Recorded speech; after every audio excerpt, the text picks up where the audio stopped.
Ibu bapa, saudari dan saudara yang terkasih dalam kasih Tuhan kita Yesus Kristus, hari ini kita merayakan hari Minggu biasa yang ke-27.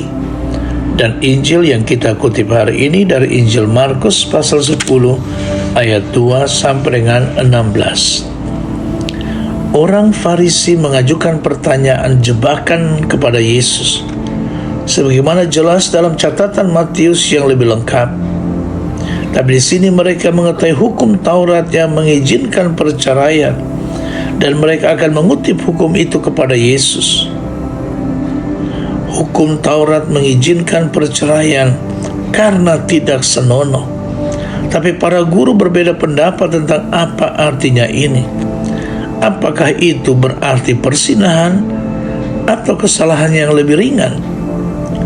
Jadi pertanyaan mereka yang sebenarnya adalah, apa yang Yesus anggap sebagai alasan untuk bercerai?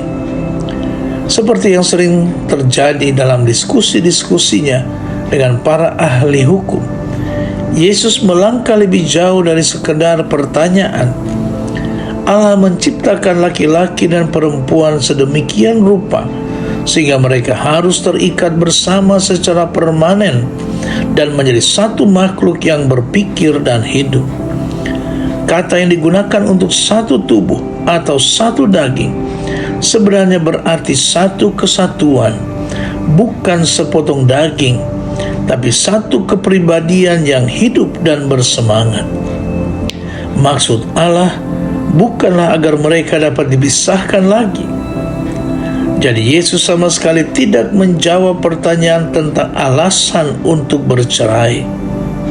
Sungguh mengejutkan bahwa di sini dan atau pada kesempatan lain, otoritas Yesus sedemikian rupa sehingga ia merasa mampu mengubah hukum Musa yang sakral.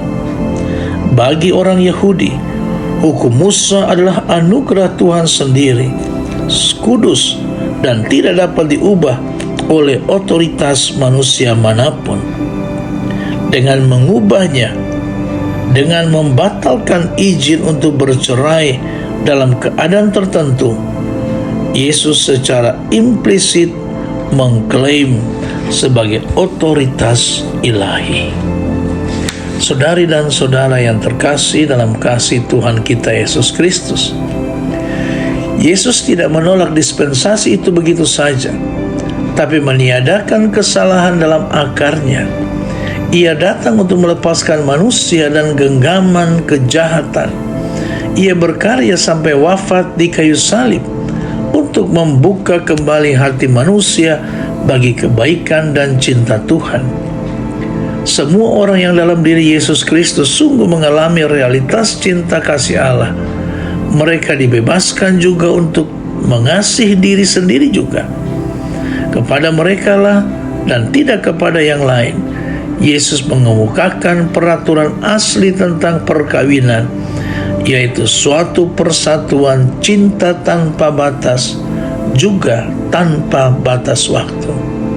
Saudari dan saudara yang terkasih dalam kasih Tuhan kita Yesus Kristus, dengan demikian soal-soal pastoral tidak dipecahkan.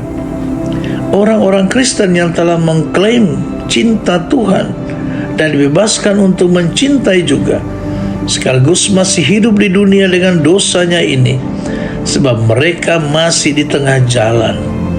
Sejauh mana dispensasi Musa masih berlaku bagi mereka?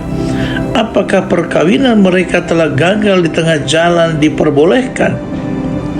Pertanyaan ini dijawab secara berbeda-beda oleh gereja-gereja Kristus.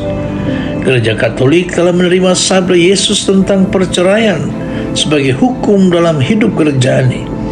Apa ada gereja yang mau mengakui bahwa kehendak Allah dalam bentuknya yang murni belum dapat dilaksanakan sepenuhnya oleh semua orang Kristen di dunia ini? Mereka menerima untuk sementara dispensasi Musa. Mereka tidak menganggap sabda Yesus sebagai peraturan hukum bagi jemaat, tetapi sebagai sabda rohani yang memang mengikat, tapi pelaksananya terserah pada hati nurani setiap orang Kristen. Amin.